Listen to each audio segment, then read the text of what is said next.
The biggest thing that was preached to me was consistency. Being consistent in everything that you do. Your shooting fundamentals, your practice, and your training. I think that, for extreme long range, so ballistics, wind, spotting, and then your shooting fundamentals.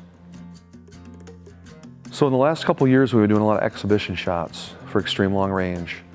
We learned a ton on ballistics, and then seeing the ballistic solvers and seeing how they work in different types of conditions, whether they be light or the Mirage picks up and lets off, lighting from morning to the evening, and then all our different types of communication that we're using, and our tempo, the speed that we shoot. Once we started videotaping our teams and utilizing long shot cameras and whatnot, all that stuff is just huge learning, a huge learning ability to be able to see that stuff on camera.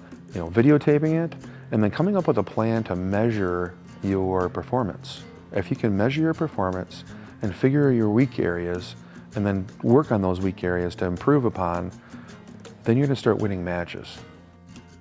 All the things that we've been doing, I would say that, practice at distance, the distance that you're gonna be shooting in competitions, whether it be 1 mile, 1.5 miles, 2 miles, what have you.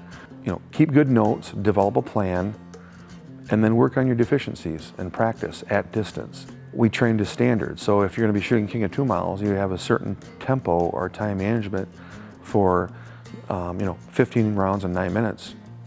Practice that tempo.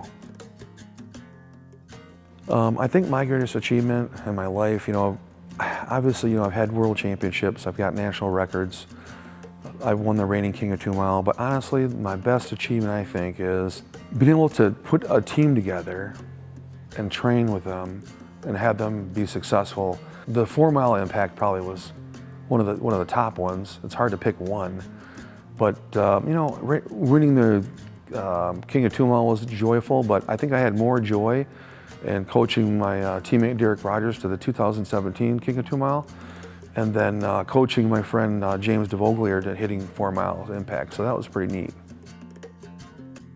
My greatest failure, probably in the early 90s, I was a new shooter and very inexperienced, and it was my very first shot for record at a national championship, and I shot an X on someone else's target.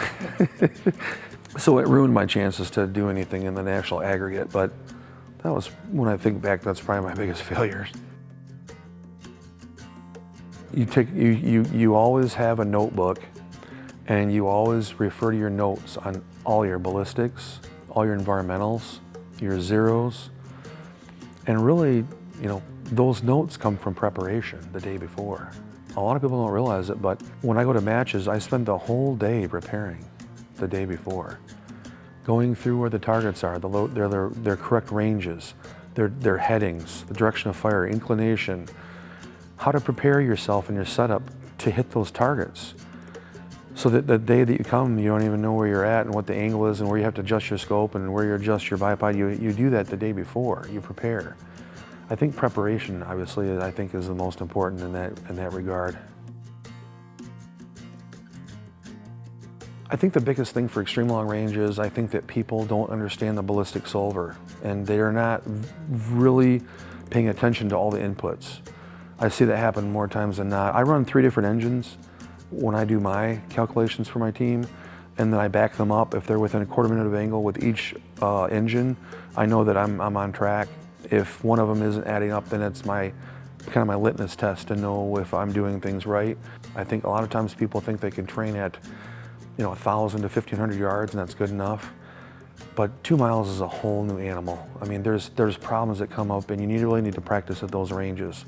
A huge thing that I've learned, and I probably will never not use it, is the long shot cameras and the video, because you can literally, it's just like shooting a real match, and you have that feedback for your spotters to learn from.